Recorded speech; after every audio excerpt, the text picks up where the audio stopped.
बिलासपुर मुख्यालय से लगभग 40 किलोमीटर दूर रायपुर मार्ग के सरगांव के पास ग्राम मोतिमपुर एक बड़ा आस्था का केंद्र बनता जा रहा है।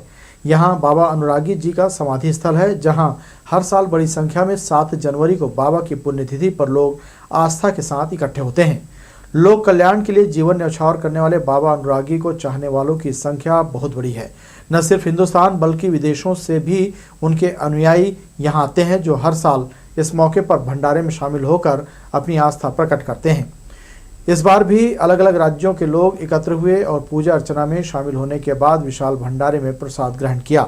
श्रद्धालुओं ने बाबा अनुरागी के लोक कल्याण के कार्यों को बताते हुए कहा कि उन्होंने हर दुख मुसीबत में फंसे लोगों को संकट से निकालने का काम किया है। यहाँ पर जब आप निरंतर आएंगे, उनके सानिध्य में आप रहेंगे, तो एक अद्भुत सुख और शांति का अनुभव और जीवन में जो कार्य लगभग असफल से लगने लगते हैं, वो उनके सानिध्य में आने के बाद हमें इतनी आसानी से वो सफलता मिल जाती है। मैं भोपाल से आया हूँ और हम लोग मतलब गुरुजी को मैं कम से कम 84 से मेरा उनके सानिध्य में वो हुआ है, जिसके कारण उनकी कृपा दृष्टि से मैं अभी तक आपके सामने जो स्वस्थ दिख रहा हूँ। अनुरागी महाराज जी भवानीपुर से ही थे, वहाँ से यहाँ आए थे। जन्म स्थान भवानीपुर ही है और जो कहा गया है हमारे सनातन धर्म के गुरु सबसे पूज्य होता है, सबसे बड़ा होता है। हमने ये महसूस किया है यहाँ पे आके कि गुरु को तीनों देवताओं से बड़ा कहा गया है। गुरुदेव की कृपा हो, एक माध्यम बनाया कि आप लोगों के माध्यम से ये देवी जी का स्थान बनेगा।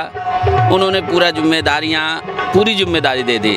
हम लोग तन मन से महामाई के लिए समर्पण हो गए। किसी तरह पूरी बाउंड्री कंप्लीट कराया, फिर पूरे भंडारे का कार्यक्रम इन्हीं के द्वारा होगा। ये जितना भी कार्यक्रम होता है, सारा कार्यक्रम बस एक ही चीज़ है, वो बाबा की कृपा से होता है, क्योंकि इतना सारा चीज़ करना ये किसी की भी बस की बात नहीं है। और जब ये सारा चीज़ हो जाता है तो हम लोग खुद महसूस करते हैं कि ये सारा चीज़ हो गया, क्योंकि हम लोग को भी लगता है कि एक चल रहा है और हो रहा है।